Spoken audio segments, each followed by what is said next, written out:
Hello everybody, this is episode 84, day 93 of our Grand Island adventure. The day doesn't start well for Ewan, who is having a spot of car trouble. However, it picks up a bit when he starts up the new generator. He has electricity again. Good morning, it's week 14, day 3, Wednesday, and I'm having a bit of trouble with my car. So it's not starting, the starter motor's running, which is a pleasant surprise, but it's not firing, so I can't take a spark plug out. I don't have the correct spanner for the spark plug, so I can't see what state the spark plugs are in. So I've taken the distributor cap off from here, and I've taken the rotor arm off, and it's seen better days, I will say that. If I was in Dewsbury now, I could probably get one of them within a few hours. But I'm in Ireland, so I don't know. This one was produced on the 4th of September 1995. I suspect it's never been changed. The distributor cap is probably original as well. And it's done, I don't know, 120 odd thousand miles. The contacts are a bit pitted, only a little bit though. So I'm going to have a go at cleaning them up and see what happens, because I don't even know if I'll get one of these. I guess I'll have to Google Honda dealers in County Mayo. So I'll set about cleaning this up and see if it starts. Okay, catch you later. Okay, well that took a little bit of starting, but it's going now, so what can I do? Can't worry about it for now. It almost felt like when I was starting it was really struggling, and then the starter were getting faster and faster and faster and faster, so it was trying to kick in, and then it finally did kick in. I don't notice anything unusual about the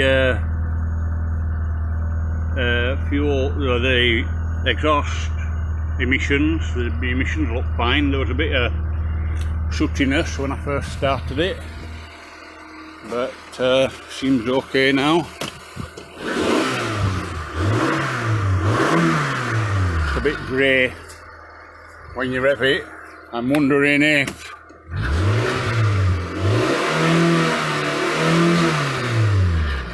that's the start of a head gasket failure.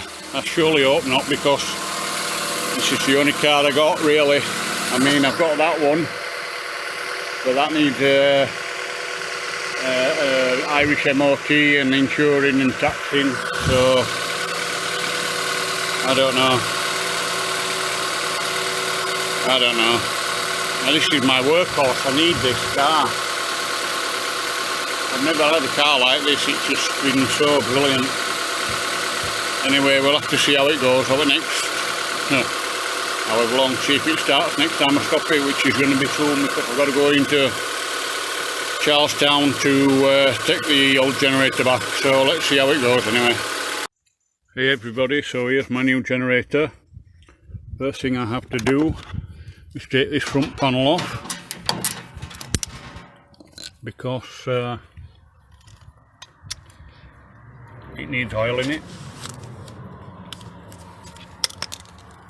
So let me get the right jackal out here. I've got most of them off already.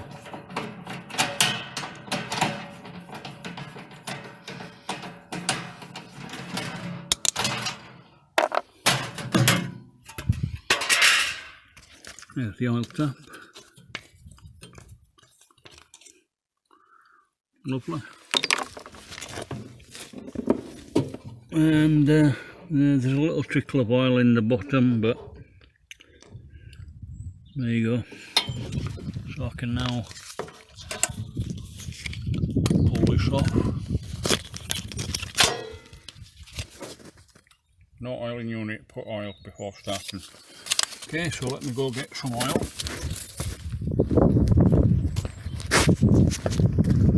There's the oil, but I just need to get my oil canister for doing this type of work, and it happens to be up here.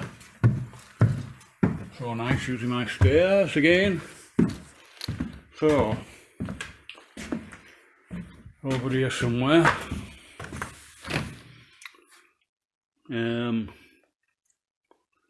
Actually it's like that, but it's got black oil in it. Where did I last use that? Because I don't see it here. Maybe it's downstairs. Maybe I should have got all this sorted out before I started this video. Here it is. Okay. Now the guy at the iron shop said it's 10W40, which that is. But he said if you're using your generator for a long time, if you constantly use it, you're better off with 15W40. So I'm putting 10W40 in for now. And when it comes to me changing the oil, I put 15W40 in. So basically this top bit is from a 2-stroke oil mix bottle, and the bottom bit is obviously 10W40. The reason I put this on is because it's easier to decant it into that hole than it is trying to just use the standard bottle opening and a funnel. So let me just show you that now. All I do is I prop that in there and give it a squeeze, and it's supposed to take 6/10 of a litre to fill it. And basically you know it's full when the oil gets to the threads on the opening, or even on the opening. Not there yet, I don't think. No.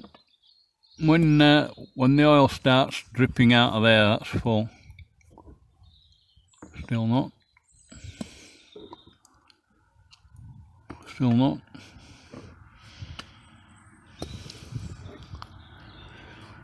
Nearly there.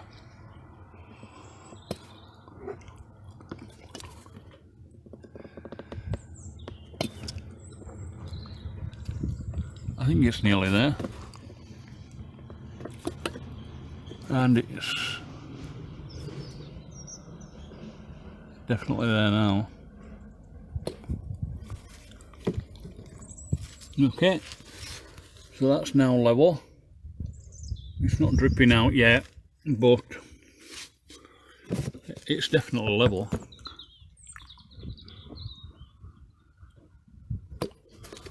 There you go, now it's dripping out. So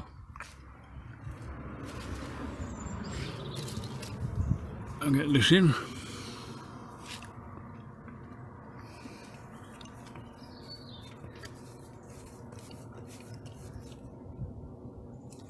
Okay, that's that done. Now what I have to do is fill the tank, and the way I'm going to do that is I've got somebody here at the door. Just a sec. So we've got lots of little videos today. There's my new generator, there's my old generator, which is an ML8500W, here's an AG6500W. The only difference between them that I can visually see is the front panel's different, and it's got these extra panels on the top to make it look bigger. Because that's all they do, they just make it look bigger.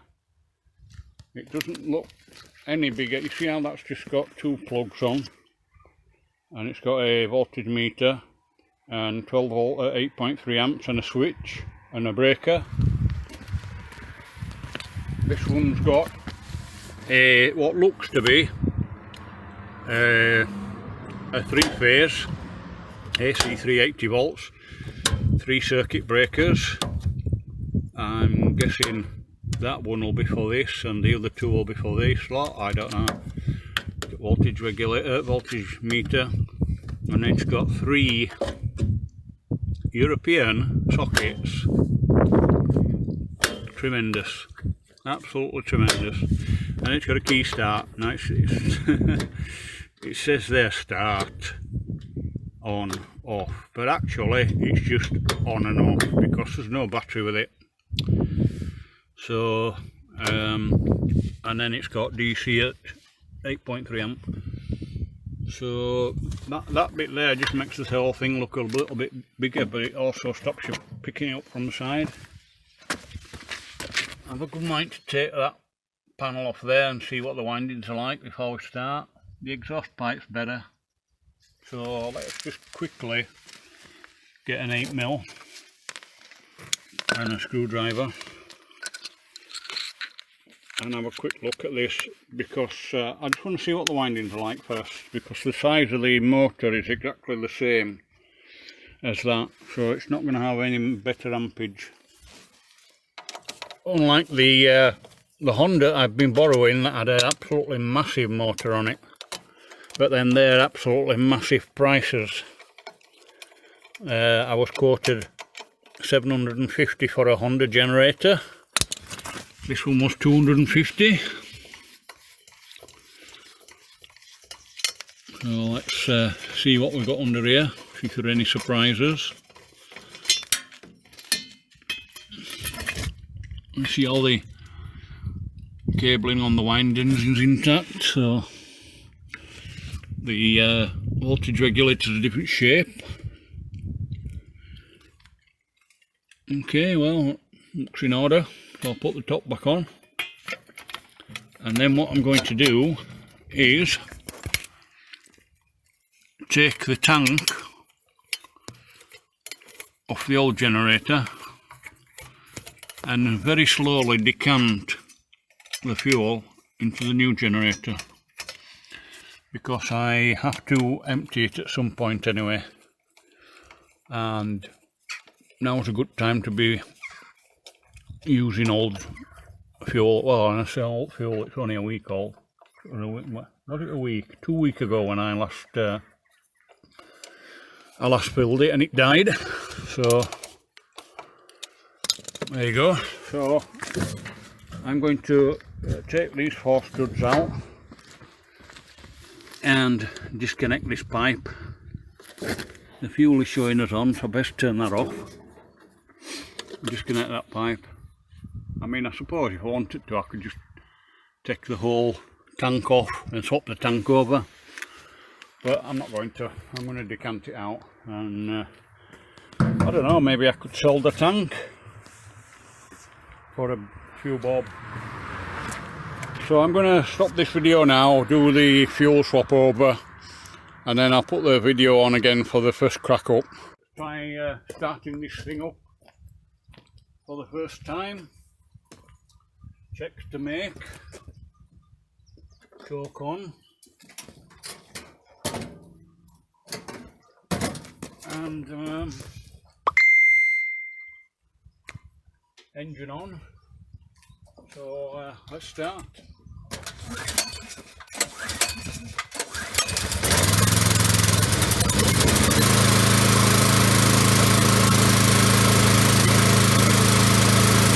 And like I say now, that there is a voltage at the voltmeter, so that's a good sign.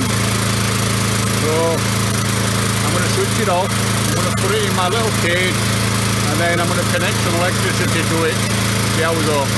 Ta-da! Okay, I've got my new generator in the little box. To excuse the wire, I'm charging up my phone at the same time.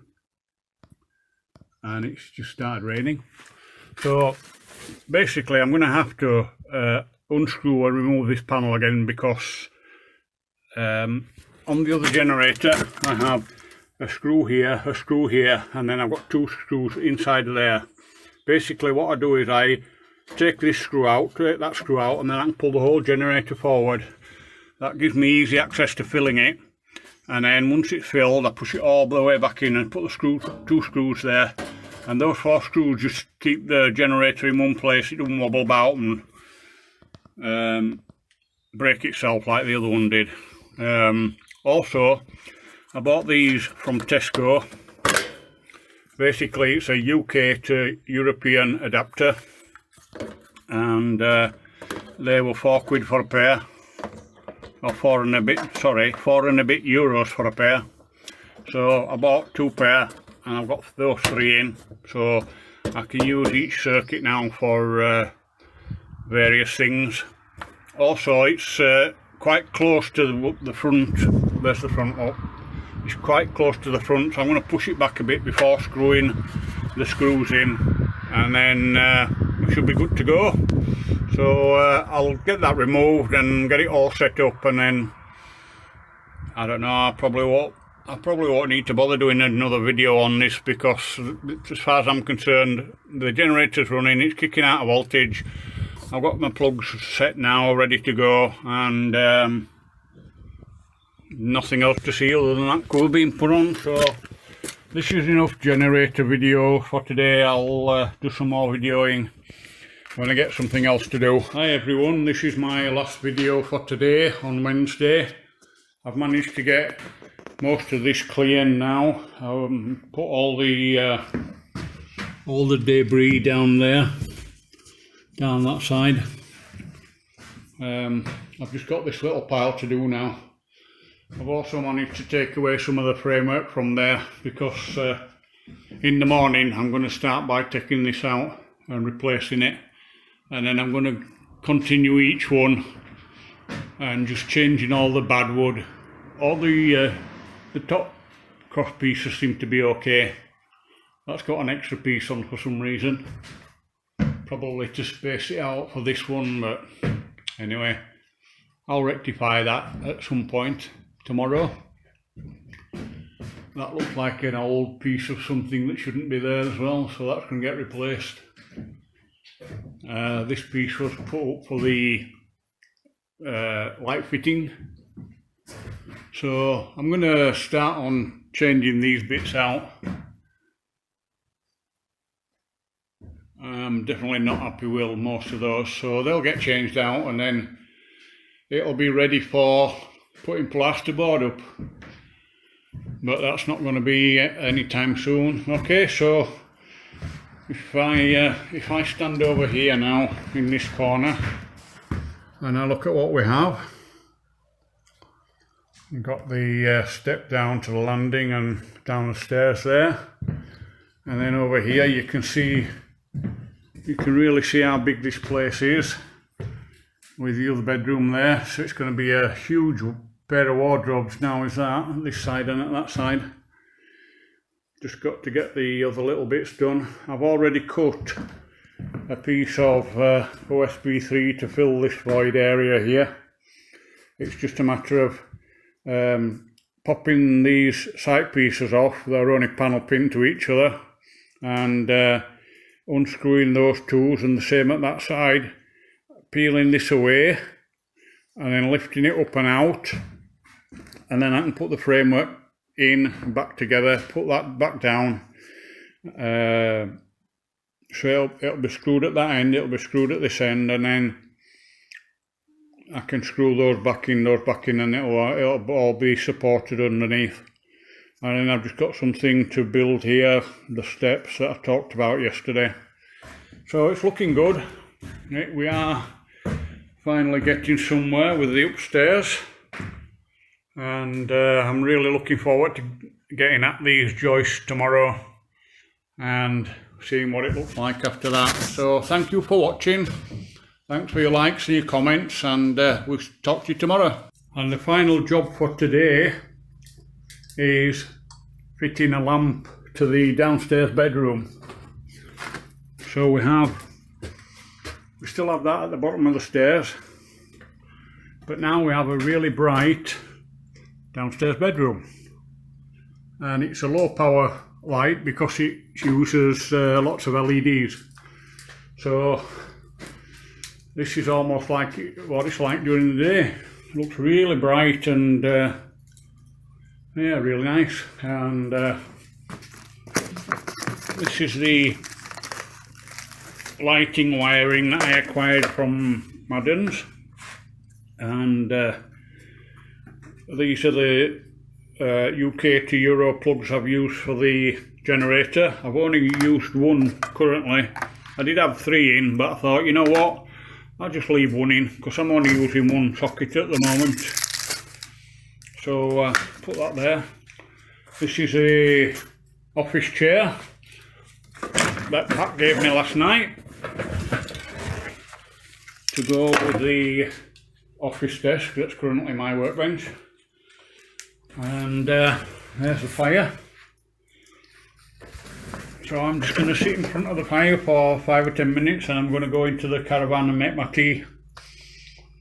Do some chunky soup and rice, microwaved. That'll be my tea for tonight with some bread and butter. So yeah, there we are. We've got a piece of OSB 3 here, which I'm using as a temporary half door on this room. That's to go at the top of the stairs. No, not at the top, yeah, top of the stairs in the wardrobe area as a that area there, it's going in, that slope. It's already cut to size, so that's okay. So yeah, that's my date for today. I've done a little bit more than expected. I didn't expect to get this light up today, but I have done. And it was quite dark when I finished putting the plug onto it. So I'm happy with that, and talk to you tomorrow. Thank you for coming along with us. That's Ewen and Phoebe Wilby on our Ireland renovation journey. If you want to be notified of updates and new videos as they are uploaded, please remember to click the subscribe button below and then hit the bell. Also, we love company, so feel free to share our YouTube channel with your friends. The more the merrier, and please leave us a comment if you wish. We'd love to hear from you. See you next time. Our love to you all.